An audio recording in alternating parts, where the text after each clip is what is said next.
Hi there. Good morning. Happy Thursday. I apologize for changing the date of this from Wednesday to Thursday, but a couple of things went on yesterday and it just didn't work out. I'm actually probably changing the regular date of this to potentially Tuesdays. But for now, we're here, and today we're going to talk about how to stop comparing your child to others. Because I think when you're raising a child with special needs or a child on the spectrum, a child with a disability, it's really easy to get into that comparison trap, especially with other people who have kids on the spectrum, who have a kid with similar challenges that seems to be thriving really well. And I have been through all of that over and over. So the first scenario thing I want to share, first story I want to share is the first time I ever really encountered this was actually with my daughter with Down syndrome, Amelia, when she was, hi Julie, hi Chris, when she was like 3, and the school kind of took over the services for her, and she was at a place to get services including speech therapy. And when I was waiting in the line to pick her up, I was there with another mom and we started chatting, and the mom went like this to me, oh, my son's here for speech, but please understand there's nothing wrong with him. And I thought, I was totally offended by that. I can't, like, my kid's in the special needs class too. Like, what do you mean your kid is nothing wrong? There's nothing wrong with your kid. Like, it was just such a weird and awkward, it was so hyper defensive. And it actually tweaked me that she said, but so he's here for speech, but there's nothing wrong with him. Cause that kind of implies there's something wrong with all the other kids in the class, of which my kid was one. And it was funny because I didn't really think of the right response. Hi, Kim. Hi, Juliana. Hi, Margaret. I didn't really think of the right response until I was in the car home. And then I thought, yeah, there's nothing wrong with my kid either. She has Down syndrome. But it didn't happen. And so, we kind of get this comparison problem that we have to fight all the time. Like, for example, I had a friend whose son was high functioning, gifted. He was level 1 autism. And he could do more than any other kid I know. He was about 8 or 9. He was unbelievable. He was chatty. He was friendly. He could do these wild calculations. And so it was really difficult knowing my daughter was smart. I believe she had intelligence, but unable to use her talents. And so I got a lot of jealousy. That was probably 8 or 9 years ago. I got a lot of jealousy at that incident, and it really is not helping to serve. This problem is happening because when you're comparing, you're not focusing on your child anymore. You're focusing on others and other people. And as we all know, focusing on someone else's situation is never going to help or improve or change yours. So you kind of need to be gracious about it. But what we also need to do is we need to bring the focus back to our own child. And so how do we do this? So the first thing we need to do is to figure out what your child's strengths are. It's not always easy to do. Sometimes we have to take a lot of time and really slowly observe them, spend a lot more time with them in just like an observatory. I feel like we spend a lot of time with our kids just trying to correct them and stop them from doing this, that, or the other, stop them from hurting themselves, stop them from hurting others, stop them from breaking things. We think we kind of need to pull back and really sit down and observe your child, observe what their strengths are. Really take note of the things that they do that are improved. This also comes from, I've learned this from having my kids on protocols. And when you have a kid on a protocol, you have to be very extremely observant of small gains. Sometimes you'll get big gains on a protocol, but more likely than not, you'll get a lot of little tiny gains. So you really need to sit down and do it for yourself. I know that a lot of times we go into school and the teacher, if we're in a new school, we're changing classes, whatever, you get that, you're changing teachers, you get that form of what's your child's strengths, and then you always feel like, oh, what are my child's strengths? Like, just do it for you. Just do it so you know, because the one consistent in your child's life is going to be you. They might have different schools and different teachers, but you need to know their strengths, so you need to know how to encourage and boost their strengths. There's a philosophy in life, and I believe it very much, that we should more focus on strengths than focus on healing weaknesses.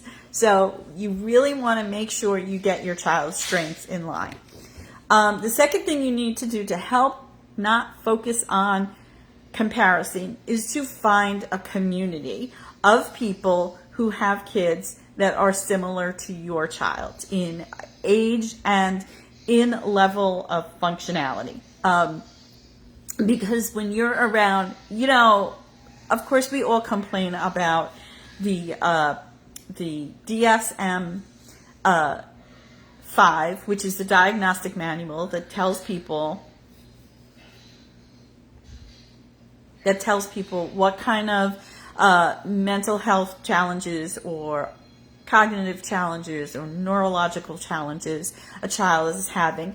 And, a couple of years ago, they took out, actually many years ago, I think it was like 2013 or something, they took out Asperger's, and they put all the kids who have autism under one umbrella, doing a real disservice. But so you've got kids all under one umbrella, when you know that a person who has high functioning autism or level 1 autism, which they call it now, is vastly different from a child who's level 3, who's profoundly autistic, that needs help every single day just getting through their day. And so you need to find a community of people who are all in the same boat. And there's different places you can find that. You can find that, you can definitely find it on Facebook, like here in this group. You could definitely find it, you may be able to find it in your local faith communities, churches, and then look for local events, sensory events, right? So the AMC movie theater, once or twice a month, has sensory-friendly showings, right? Local organizations, so we used to have something called the Da Vinci Center from time to time. They would have a special needs, a sensory-friendly sensory-friendly events. We've found sensory-friendly Santa Claus. And also any organizations that your child can be put a part of. In Pennsylvania, we were part of Miracle League. I highly recommend, if you have a Miracle League, you join it.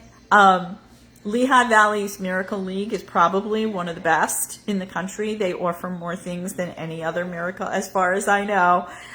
They were the first to ever offer cheerleading. Miracle League is baseball. And it's really great to meet other people, but also to build your child's confidence. So you want to find these organizations. You want to connect with local moms who have special needs. Moms in Prayer does have a special needs phone call. If you're a Christian, there's all kinds of things you can look for and do, but you really got to kind of do the legwork and the participation. So, but it's going to help you know that other people are at your same level. So when I had a friend who, in my old church, this was like the week or two before she moved away, and Zoe was probably like 12 at the time, 12 or 13, and her son was like 26, I want to say. And it was interesting because we had this long conversation without our kids. We were without our kids. We had this long conversation, and it was amazing how much Keith was like Zoe. Extremely different, different interests, but same kinds of behaviors, same kinds of things that they focused on, same kinds of movements. Like I never really spoke to her because I assumed your child is years ahead of mine. We'll never find any common ground, and we found so much. So find common ground with other people whose child is at the same level as yours. Is really going to help you. It's going to make you feel better. It's going to give you comfort when you're really down. And so number 3, is just never give up for hope, right? I'm the hope lady, right? That's the name of my book, Blueprint for Hope. So never give up hope. There are, and I say that especially now in 2025, because as I take a look around, there are so many options right now. There are protocols. There are, oh my gosh, there's a whole new field of things going on with AAC devices and other kinds of communication, communicate, spelled to communicate. There's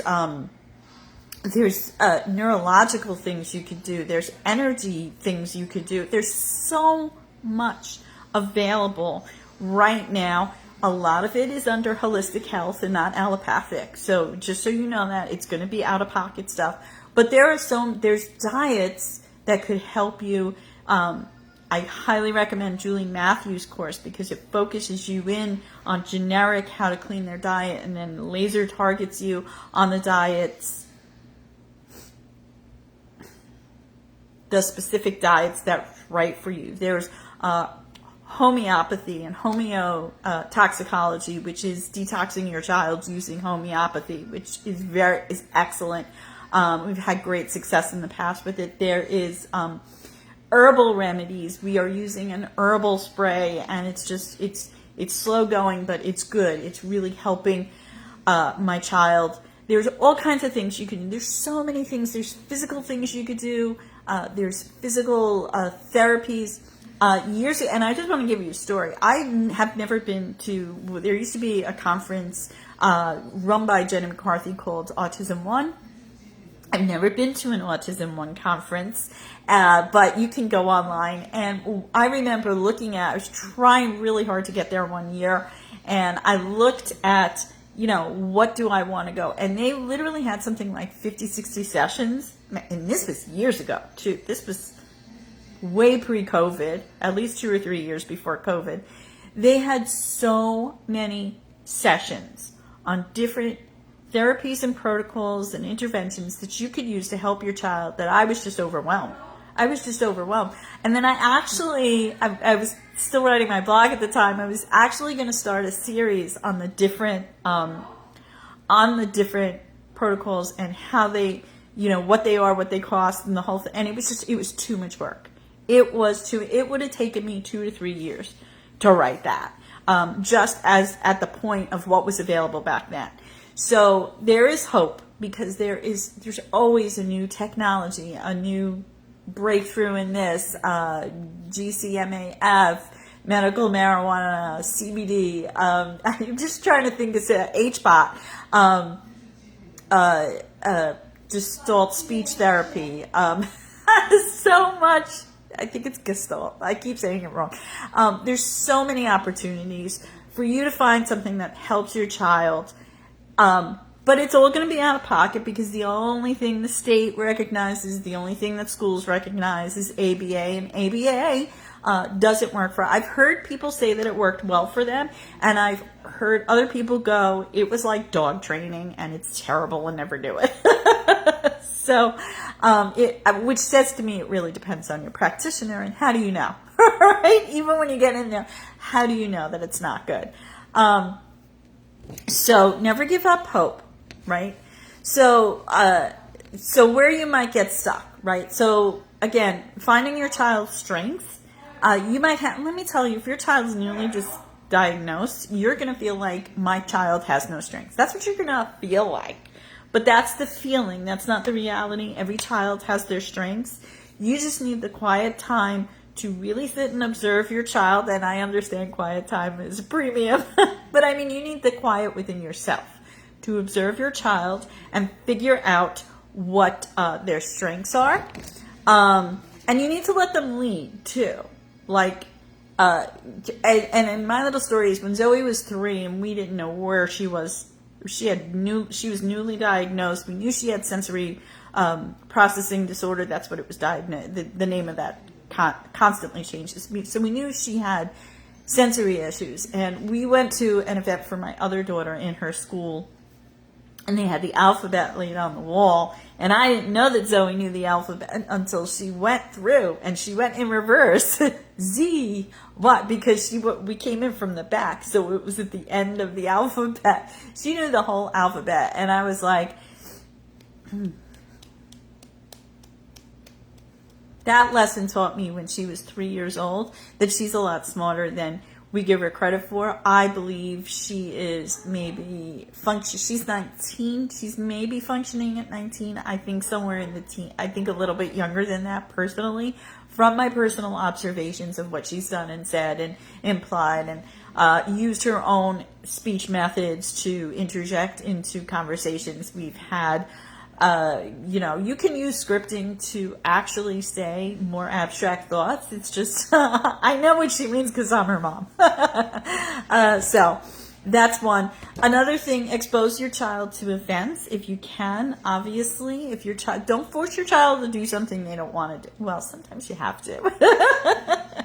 Sometimes you can go, get in the car right now, and then they get in the car and then they're fine. So, you have to, but really try not to pull them, yank them, do this right now. But expose them to sensory-friendly events as much as possible. Anything. Like I said, we used to go to Da Vinci Center's events. That was a science center. So we could see what she liked scientifically. One time they had a truck display, and she spent the whole time just sitting it was a fake cab of a truck. She spent the whole time in the truck. She loves vehicles, right? So, those kinds of things. And then remember to join communities with similar kids. It's not always easy to find. So when I moved down here, I did a Google search on churches that have special needs support. There's only one down here in my area. I think there's more further south, but I don't want to drive an hour to church because I'm not going to go if I have to drive an hour. So there's only one right here in my immediate vicinity, but there's only one church right here in my immediate vicinity, but they do support even adults. So that was very helpful to find. So just a little recap. Remember to uncover your child's strengths, find your supportive community, and never ever give up hope. I said that at the end, I put together a little worksheet for you. If you would like a copy of that worksheet, throw down #bonus. And if you would like the link, my book is called Blueprint for Hope, Raising Your Child According to God's Plan. If you would like the Amazon link, just drop #Amazon. So again, free worksheet. It's just a very simple, quick, easy worksheet to help you organize your thoughts. Throw down #bonus or #Amazon. #Amazon if you want the link to my book, or it's also available on Kindle. I think the paperback is on sale this week. I saw it down to like $10 and change. So it's normally $19.99. So that's it for me. Have a great day. Let me know your questions. Remember, #bonus if you want the worksheet, #Amazon if you want my book link. Okay, have a great day, and I will see you soon. Thanks a lot. Bye.